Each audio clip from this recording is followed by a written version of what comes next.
In this video, we'll be emulating a subtractive workflow, but of course, since this is modular and since this instrument gives us so many interesting controls and options, it's not going to be just your basic subtractive synthesizer. You know that just from having watched these past couple of videos. So our basic subtractive signal flow is sound generator, which in this case, we have a bunch of oscillators we could use. We could obviously go into the multiplex if we want to combine them, or if we're going to keep it simple and just use like two oscillators, we won't need to do that because we have two inputs on the filter. And we of course have control over the volume of each of these oscillators from here.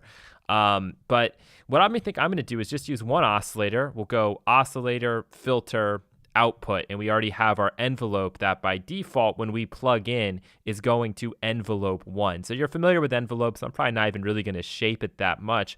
What I'm most interested in kind of messing around with are some of the controls like inside of the filter, or some of the controls specifically here inside of the oscillator.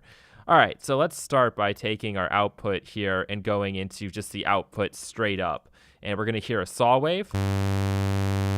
If I go back on this PD knob, this phase distortion knob, I'm going to have a sine wave. If I'd prefer not to have a saw wave at the end of this, I can instead get a square wave, impulse, etc. And then I have a secondary option here. So if I go saw, what we're now getting is some blend here. Far left is sine to a blend of an impulse and a saw. And here by cosine, that's pretty much just giving us straight up that blend of the impulse and the saw. But I can go in here and I can have this run into something else entirely, what they call the tap map. And the tap map is actually located over here in the tweaks and effects section under these mapping generators. So this first one is more or less like a triangle wave, I assume. So if I go into that one, it may not be that interesting.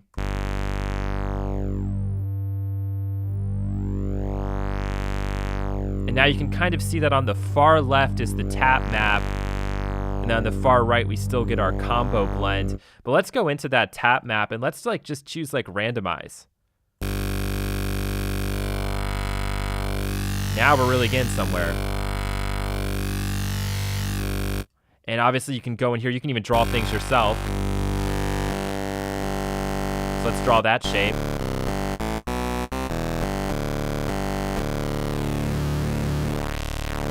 That's really cool, obviously. Or we could use the second tap map as well. So we've talked about drawing in your waveforms, things like that. You can go in here, they give you some shapes right off the bat, but it gets more fun when you start to use like randomize and then like quantize, soften. Let's go quantize 24. Let's add in just a little bit of our own taste.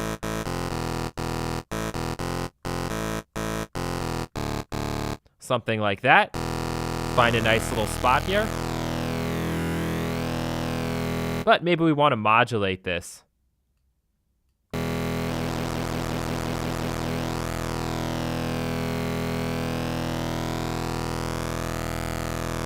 something like that.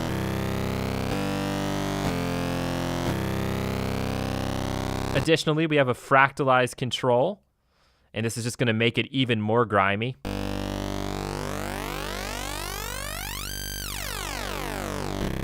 In this case, actually, the inverse effect. Let's try max.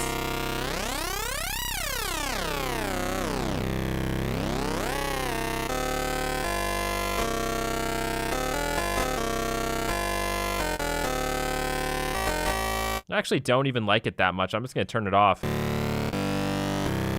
Stick with what we have, but maybe if we were to modulate this fractalize, it would make something even more interesting. Let's use an oscillator as our source. So I'm going to bring that in.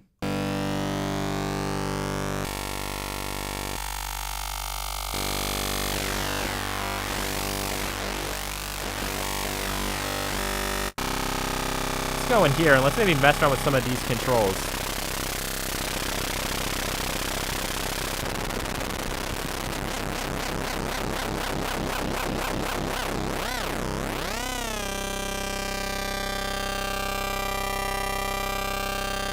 So what we've really done is now use this oscillator more or less as an LFO, because you can see that the hertz is just at 2 hertz here, and it's even slower when I take this 5 hertz and I bring that down.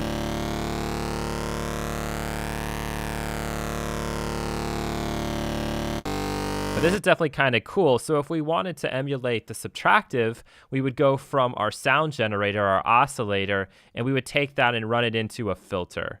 So we could run it into filter 1. And then we have to take an output. So do we want a low pass? Do we want a band pass? Do we want a high pass? Let's use the low pass 12. Put that into our output.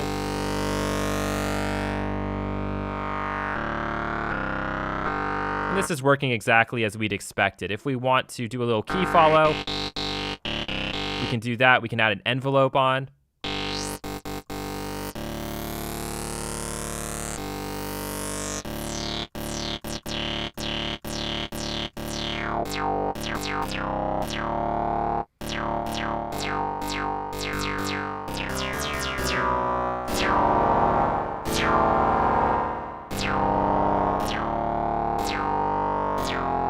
But maybe I want to run this into something else. Like I have this interesting controls for things like spread and offset, not just cutoff. So maybe instead of going into the output, I run from one filter into the next filter, take our LP12 again.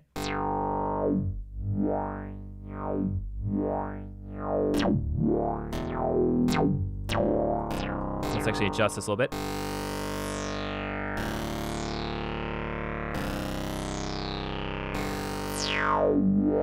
And this one might be a cool thing to control with an LFO, or maybe let's try the offset. Yeah, I want to try this with an LFO. And what I'm going to do is I'm going to take this random, plug that in.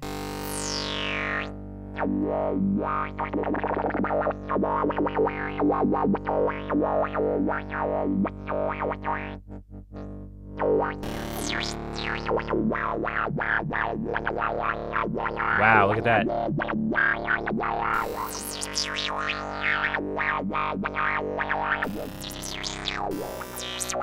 It's kind of quiet.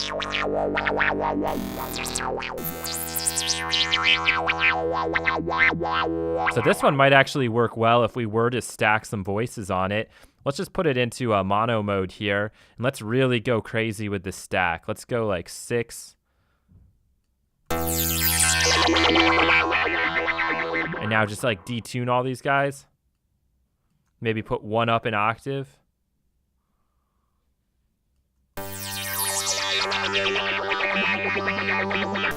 Doesn't need 6, let's just go with 4.